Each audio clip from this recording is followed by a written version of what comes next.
Hello everyone, आज की video बहुत ही ज्यादा रिक्वेस्टेड वीडियो है। मोनोकॉरियोनिक डाईएमनियोटिक ट्विन प्रेगनेंसी के 7वें महीने में ट्विंस बेबी में और माँ के अंदर बहुत सारे बदलाव हो सकते हैं और यह ट्विन प्रेगनेंसी का बहुत ही इम्पोर्टेंट टाइम होता है। इसलिए आपको अपनी और अपने दोनों बच्चों की बहुत ही अच्छे से देखभाल करना बहुत जरूरी है। एंड अब हम बात करते हैं कि ट्विंस बेबी का कितना डेवलपमेंट हो जाता है। मोनोकॉरियोनिक डाईएमनियोटिक ट्विन प्रेगनेंसी के 7वें महीने के अंत तक दोनों बच्चों का वजन लगभग 1.1 से 1.4 केजी के बीच में हो सकता है और यह एक एवरेज वेट है एंड इससे कम या ज्यादा भी हो सकता है क्योंकि सभी की प्रेगनेंसी अलग अलग होती है एंड सभी की डाइट अलग होती है एंड सभी की सिचुएशन भी अलग होती है और ट्विंस बेबी का वेट इसी बात पर डिपेंड करता है। और अब तक ट्विंस बेबी के जो ऑर्गन होते हैं वो पूरी तरह से डेवलप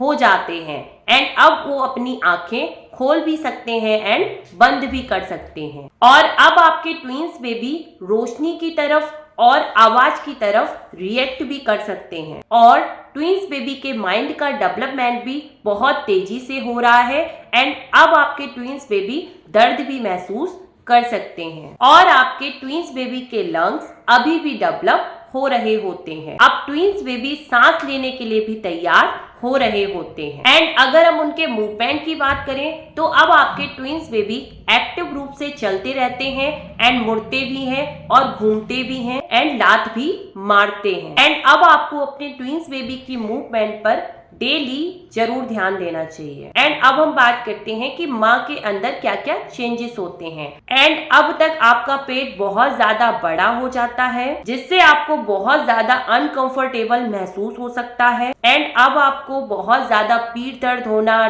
घुटनों में दर्द होना, पैरों में सूजन होना एंड सांस लेने में तकलीफ होना, प्राइवेट पार्ट में दर्द होना, बार बार यूरिन जाना, नींद ना आने की प्रॉब्लम एंड अच्छे से न लेट पाना एंड हर काम में दिक्कत होना, उठने बैठने, खाने पीने, नहाने, चलने, यहाँ तक कि वॉशरूम जाने में भी बहुत ज्यादा दिक्कत होना एंड कभी कभी आपको बहुत ज्यादा सरदर्द महसूस हो सकता है एंड अब आप अपने आप को बहुत ज्यादा चिंतित एंड तनावग्रस्त फील कर सकती हैं क्योंकि ट्विंस बेबी की देखभाल एक बहुत बड़ी जिम्मेदारी होती है। ये सारे सिम्टम्स ट्विन प्रेगनेंसी के बढ़ते टाइम पर बहुत ही ज्यादा कॉमन होते हैं, इसलिए आपको इनको लेकर बिल्कुल भी परेशान नहीं होना है एंड आपको पूरी बॉडी में बहुत ज्यादा खुजली होना एंड आपके पेट पर बहुत ज्यादा स्ट्रेच मार्क्स भी हो सकते हैं एंड अब आपको बहुत ज्यादा थकान भी महसूस हो सकती है क्योंकि जो आपकी बॉडी है वो दोनों बेबी को सहारा देने के लिए बहुत ज्यादा कड़ी मेहनत कर रही है और आपको कॉन्ट्रैक्शन भी महसूस हो सकते हैं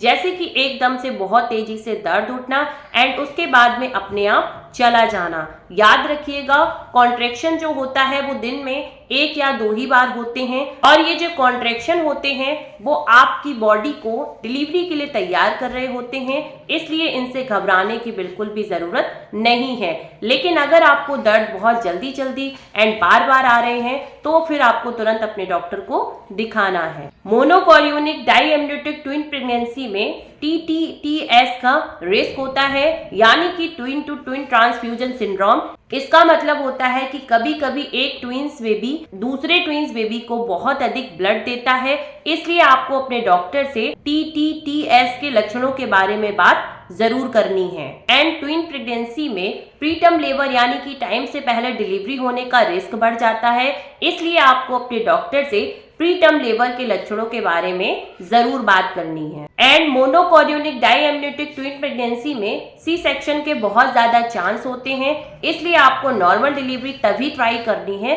जब आपके डॉक्टर अलाउ करते हैं, अदरवाइज आपको कोई भी रिस्क नहीं लेना है। और इसमें आपको कुछ सावधानियां जरूर रखनी है क्योंकि एक प्लासेंटा होने के कारण इसमें थोड़े रिस्क होने के चांस रहते हैं, इसलिए आपको जल्दी जल्दी अपने डॉक्टर से मिलते रहना है और एक हेल्दी डाइट जरूर फॉलो करनी है जिसमें आप फल, सब्जियां, dry fruit, salad and protein वाली डाइट जरूर लेनी है और अपने आप को हाइड्रेट जरूर रखना है यानी कि आपको पानी ज्यादा से ज्यादा जरूर पीना है। अगर आपकी मोनोकॉरियोनिक डाईएमनियोटिक ट्विन प्रेगनेंसी में सब कुछ नॉर्मल है तो आप अपने आप को हल्का सा एक्टिव ज़रूर रख सकती हैं, जैसे कि आप हल्की फुल्की वॉक बिल्कुल कर सकती हैं, बट आपको बहुत ज़्यादा देर तक वॉक नहीं करनी है, ये बात आप ज़रूर ध्यान रखें। अगर ये वीडियो आपके लिए थोड़ा सा भी हेल्पफुल रहा हो तो प्लीज़ एक लाइक ज़रूर करें एंड चैनल को भी सब्सक्राइब करें, साथ ही में बेल आइकन दबाएं जिससे कि मेरे सारे वीडियो का नोटिफिकेशन आपको टाइम से मिले। एंड थैंक यू फ्रेंड्स, मिलते हैं अगले वीडियो में।